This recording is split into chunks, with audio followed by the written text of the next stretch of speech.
अस्सलाम वालेकुम dear students, कैसे हैं आप सब। मैं उम्मीद करता हूँ आप सब खैरियत से होंगे। मैं हूँ आपका फिज़िक्स टीचर साद ज़फ़र। आज हम लेक्चर नंबर 2 स्टार्ट करेंगे, ब्रांचेस ऑफ फिज़िक्स। लेकिन लेक्चर स्टार्ट करने से पहले काइंडली मेरा यूट्यूब चैनल लर्न विद साद ज़फ़र को सब्सक्राइब कर लें और बेल नोटिफिकेशन को प्रेस कर लें, ताकि जब भी मैं वीडियो अपलोड करूँ आपको उसका नोटिफिकेशन मिल जाए। तो ये जो लेक्चर नंबर 2 है, ब्रांचेस ऑफ फिजिक्स, आपको मैं पहले ही बता चुका हूँ कि चाहे नेशनल बुक फाउंडेशन की बुक हो, कैंटाब की हो, या पंजाब बोर्ड का सिलेबस हो, कोई भी बोर्ड हो, सब के लिए ये एप्लीकेबल है। ठीक है, तो स्टार्ट करते हैं क्वेश्चन से। क्वेश्चन क्या है? Discuss any 10 branches of physics. ये अभी रिसेंटली 2025 फेडरल बोर्ड के पेपर में ये लॉन्ग क्वेश्चन 5 मार्क्स का आ चुका है। तो ये बहुत इंपॉर्टेंट क्वेश्चन है। तो प्रॉपर अपना लेक्चर स्टार्ट करते हैं। देखें, ब्रांचेज ऑफ फिजिक्स तो बहुत सारी हैं। अ, इसमें से मैं चंद एक का जिक्र करूंगा। ठीक है, सबसे पहले अगर हम बेसिक ब्रांच का जिक्र करें तो वो आती है काइनामेटिक्स। काइनामेटिक्स क्या है? काइनामेटिक्स फिजिक्स की वो ब्रांच है जिसमें हम क्या स्टडी करते हैं, जिसमें हम सिर्फ और सिर्फ टाइप्स ऑफ मोशन को स्टडी करते हैं। तो हम इसको यूं डिफाइन कर सकते हैं: the branch of physics in which the branch of physics in which we study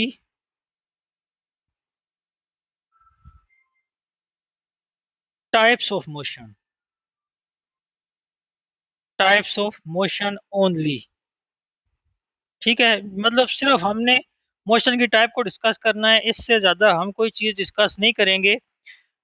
इसको हम क्या कहेंगे? काइनामेटिक्स कहेंगे। मैं अगर आपको एग्जांपल दूं तो देखिए, टाइप्स ऑफ मोशन बहुत टाइप्स ऑफ मोशन बहुत तरह की है। बॉडीज कुछ जो है वो स्ट्रेट लाइन में मूव करती हैं, कुछ बॉडीज जो है वो सर्कुलर पाथ में मूव करती हैं।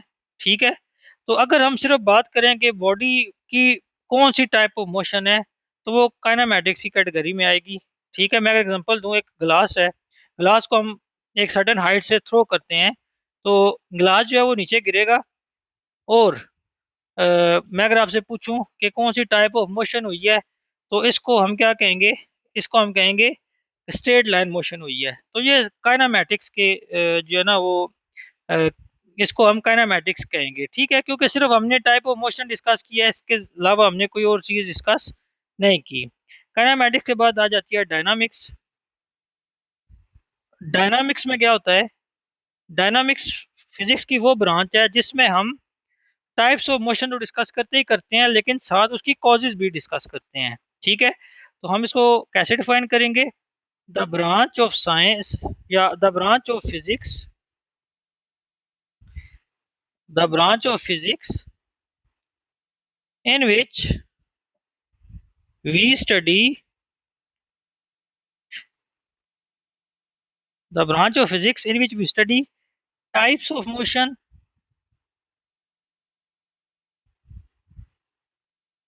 As well as its causes.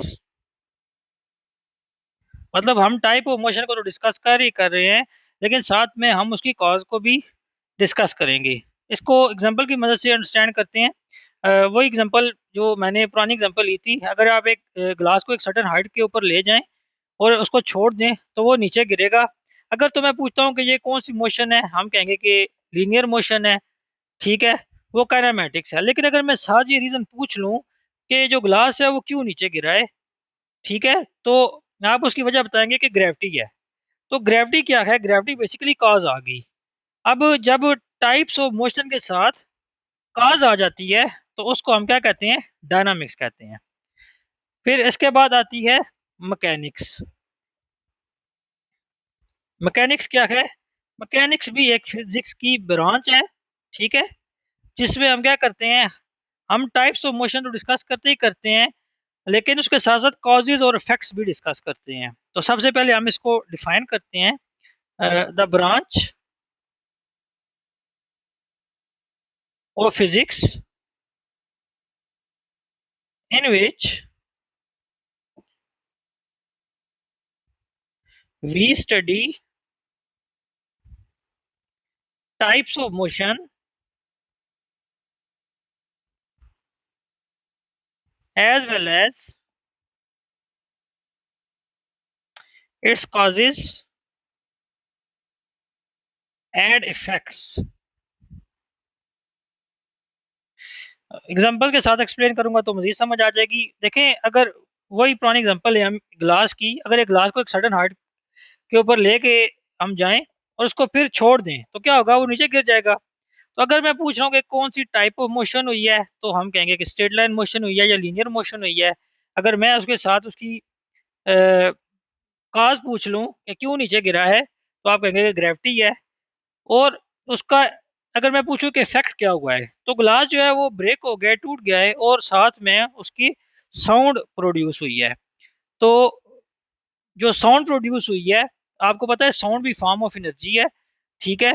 तो वो किस कैटेगरी में आएगा, वो मैकेनिक्स के कैटेगरी में आएगा, ठीक है। तो ये डेफिनेशन है, मैकेनिक्स की the branch of physics in which we study types of motion as well as its causes and its effects. मुझे उम्मीद है कि आपको ये समझ आ गया होगा। आगे हम चलते हैं एटॉमिक फिजिक्स के ऊपर। Atomic physics. अब एटॉमिक फिजिक्स क्या है?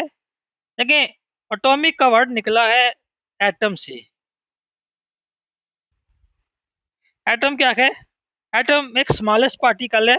शुरू शुरू में साइंटिस्ट का ख्याल था कि एटम को डिवाइड नहीं किया जा सकता, लेकिन जैसे फर्दर रिसर्च हुई तो पता चला कि एटम को तो डिवाइड किया जा सकता है। एटम के अंदर जो है सेंट्रल पार्ट जो होता है उसको हम न्यूक्लियस कहते हैं। और इलेक्ट्रॉन क्या करते हैं? इलेक्ट्रॉन जो है वो अपने स्पेसिफिक ऑर्बिट्स में या स्पेसिफिक शेल्स में क्या करते हैं, रिवॉल्व करते हैं। अब जो इलेक्ट्रॉन है इनके ऊपर नेगेटिव चार्ज होता है, न्यूक्लियस सेंट्रल पार्ट है, सेंटर में प्रोटॉन होता है, प्रोटॉन के ऊपर पॉजिटिव चार्ज होता है, और न्यूट्रॉन होता है, न्यूट्रॉन के ऊपर कोई चार्ज नहीं होता, ठीक है। तो सबसे पहले हम डिफाइन करते हैं एटॉमिक फिजिक्स होती क्या है। The study of the study the study of structure of atoms. The study of structure of atoms and their properties and their properties is called atomic physics।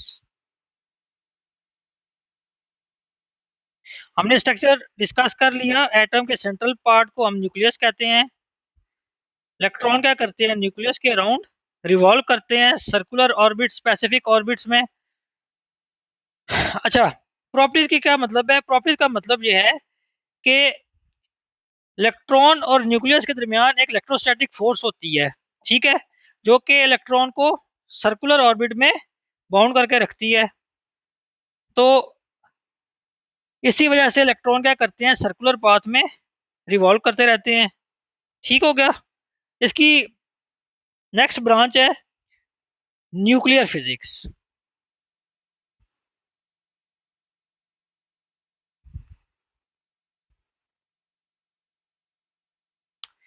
Nuclear का जो word है वो basically निकला है nucleus से।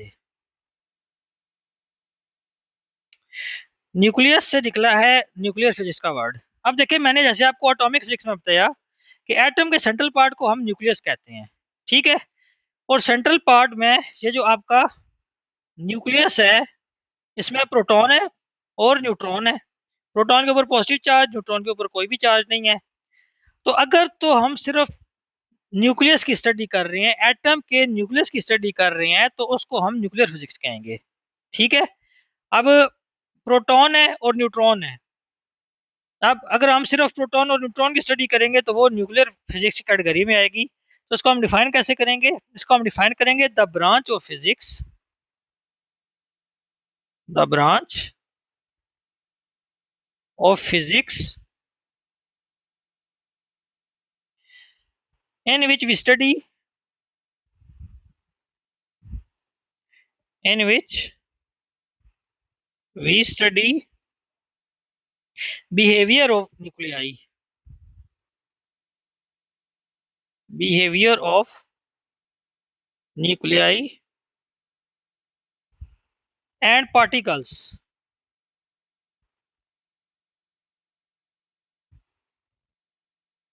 इन in the nuclei. ठीक हो गया, तो ये हो गया न्यूक्लियर फिजिक्स का। अ, आगे जो नेक्स्ट है वो है जियो फिजिक्स। जियो फिजिक्स, जियो कहते हैं हम अर्थ को।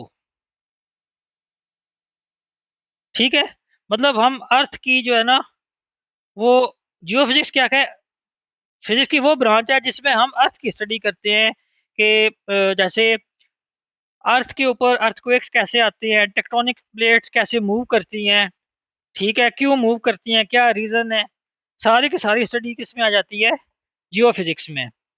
सिर्फ ना सिर्फ हम अर्थक्वेक की स्टडी करते हैं, बल्कि हम जो अर्थ के अंदर मिनरल्स हैं, जैसे पेट्रोल है या बाकी जो लिथियम है या इस तरह की बहुत सारी जो अ, मादनियात हैं, हम इनकी स्टडी करते हैं किसमें, जियो फिजिक्स में।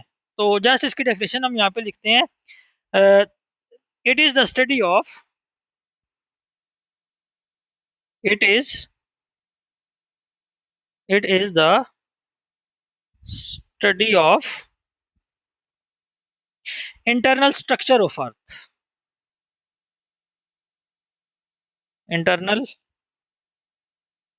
Structure of earth. क्या हमारी अर्थ जो है वो किस चीज से मिलकर बनी हुई है, इसके इंटरनल स्ट्रक्चर क्या है। डिफरेंट रॉक्स की लेयर्स हैं हमारी अर्थ के अंदर, वाटर है, मिनरल्स हैं, साल्ट्स हैं। ठीक है, अगर सारी की सारी स्टडी किस में आ जाती है, जियो फिजिक्स में। नेक्स्ट है साउंड। साउंड भी जो है वो एक फिजिक्स की ब्रांच है। ठीक है, इसको हम डिफाइन कैसे करेंगे, the branch of physics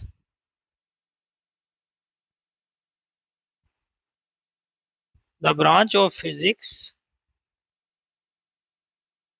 in which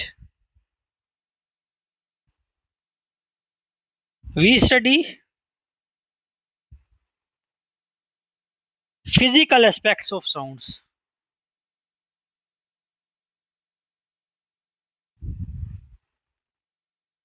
physical aspects of sound, मतलब साउंड प्रोड्यूस कैसे हो रही है, इट्स प्रॉपर्टीज, साउंड की प्रॉपर्टीज क्या है, साउंड चूंकि वेव है तो वेव की प्रॉपर्टीज होती हैं, एंड एप्लीकेशंस, और इसके यूजेस क्या हैं। ये सारी की सारी स्टडी किस में आ जाती है, साउंड में। नेक्स्ट है हमारे पास जो नेक्स्ट है वो है plasma physics.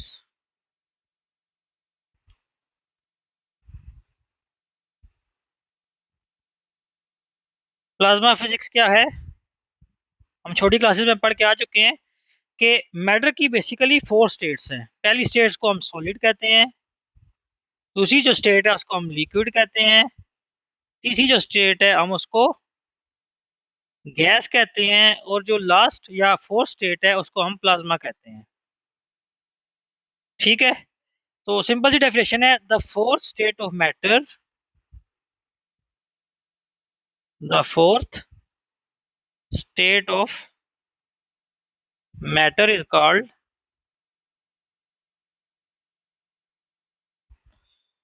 Plasma physics.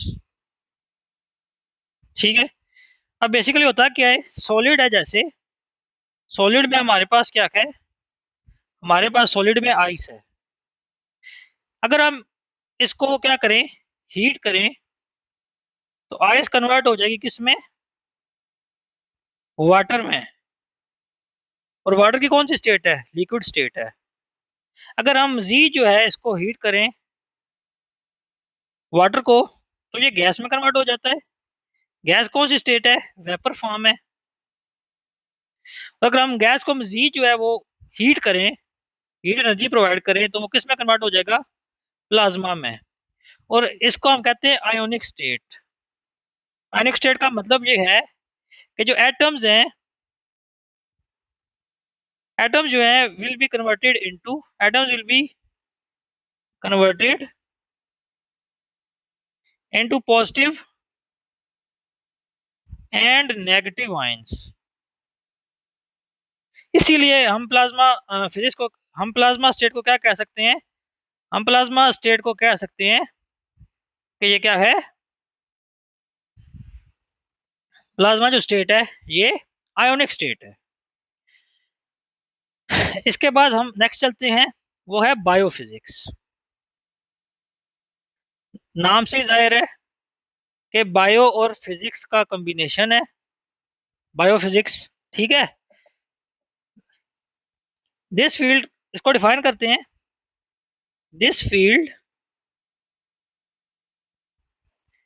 combines physics with biology.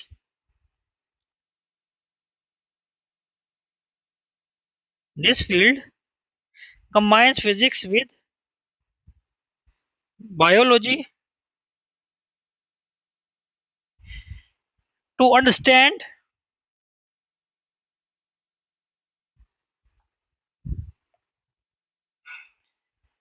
physical principle,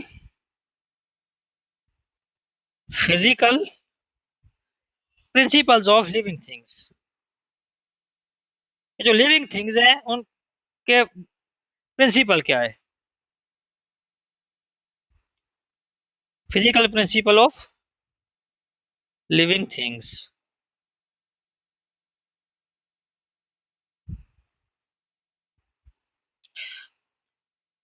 बायोफिजिस्ट study the, biophysicist study the structure and function of, structure and function of biological molecule cells. आपको पता है हर चीज, हर लिविंग थिंग जो है वो सेल से मिलकर बनी है, बायोलॉजिकल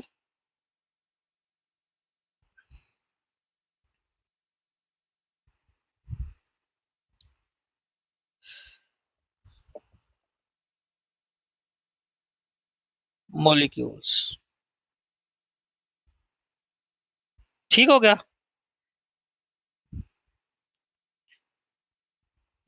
नेक्स्ट है एस्ट्रोफिजिक्स। एस्ट्रो का वर्ड तो बड़ा फेमस है,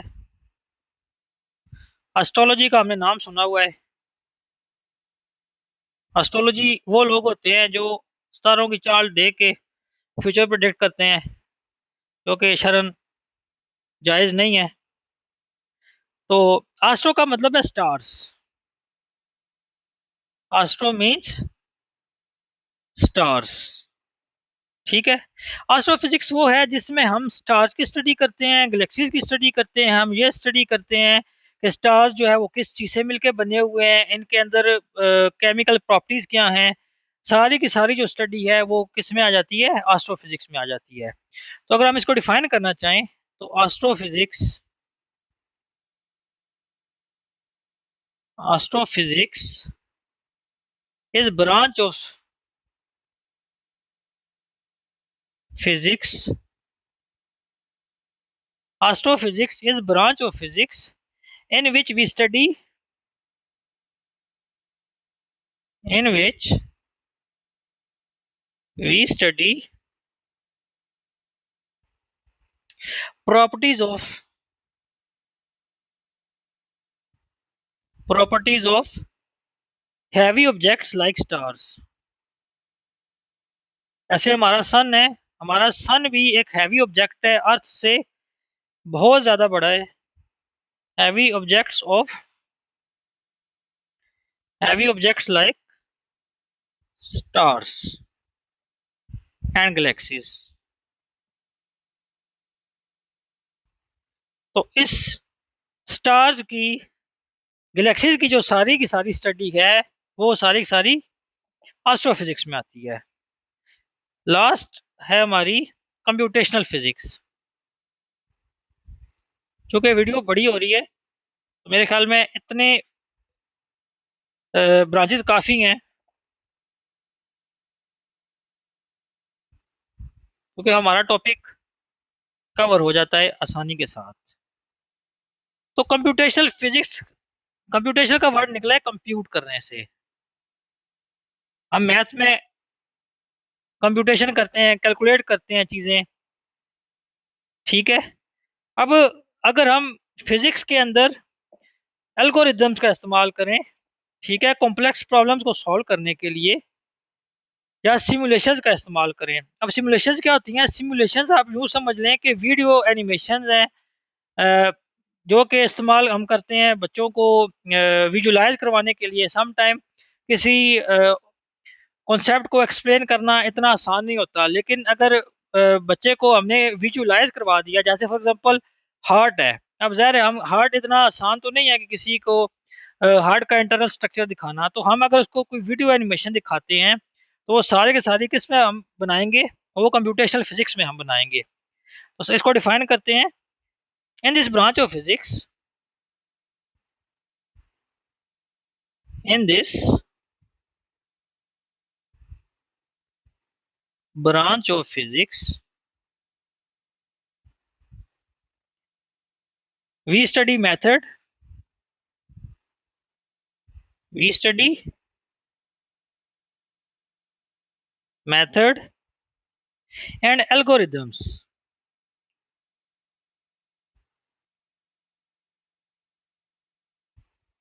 एल्गोरिदम्स कंप्यूटर साइंस में इस्तेमाल होते हैं, मतलब हम प्रोग्रामिंग करते हैं, ठीक है। उसमें मैथमेटिक्स इन्वॉल्व होती है, प्रोग्रामिंग इन्वॉल्व होती है, उसमें मतलब हम डायग्राम्स या मतलब पिक्चर्स ऐड करते हैं, तो हम जो है ना वो एनिमेशंस बनाते हैं। तो एल्गोरिदम जो है ना वो हम यूज़ करते हैं, जैसे पाइथन लैंग्वेज है, एल्गोरिदम्स टू सॉल्व। ये एल्गोरिदम्स हमें हेल्प आउट करते हैं, हम जो कॉम्प्लेक्स प्रॉब्लम्स होती हैं उनको सॉल्व करने के लिए, to solve complex physical problems, complex physical problems.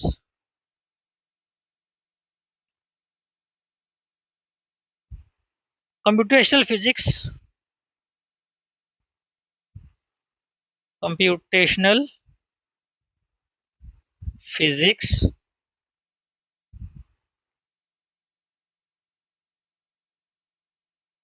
Develop models,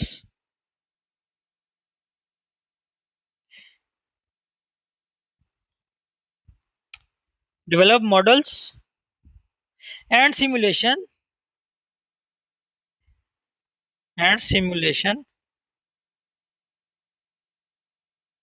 to study phenomena, to study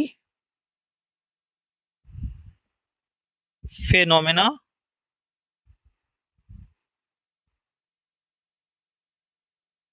that are difficult, that are difficult to understand directly. मतलब हम उसको डायरेक्टली अंडरस्टैंड नहीं कर सकते। हम क्या करते हैं? हम एल्गोरिदम्स का सहारा लेते हैं, हम प्रोग्रामिंग का सहारा लेते हैं, मैथमेटिक्स को यूज़ करते हैं, हम मॉडल डेवलप करते हैं, जिससे कॉम्प्लेक्स से कॉम्प्लेक्स जो प्रॉब्लम होती है वो हमारी सॉल्व हो जाती है।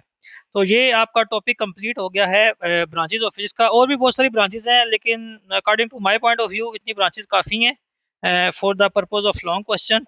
अगर आपको ये वीडियो अच्छी लगी हो तो इसको लाइक कर दें और चैनल को सब्सक्राइब कर दें। Thank you very much. अल्लाह हाफिज़।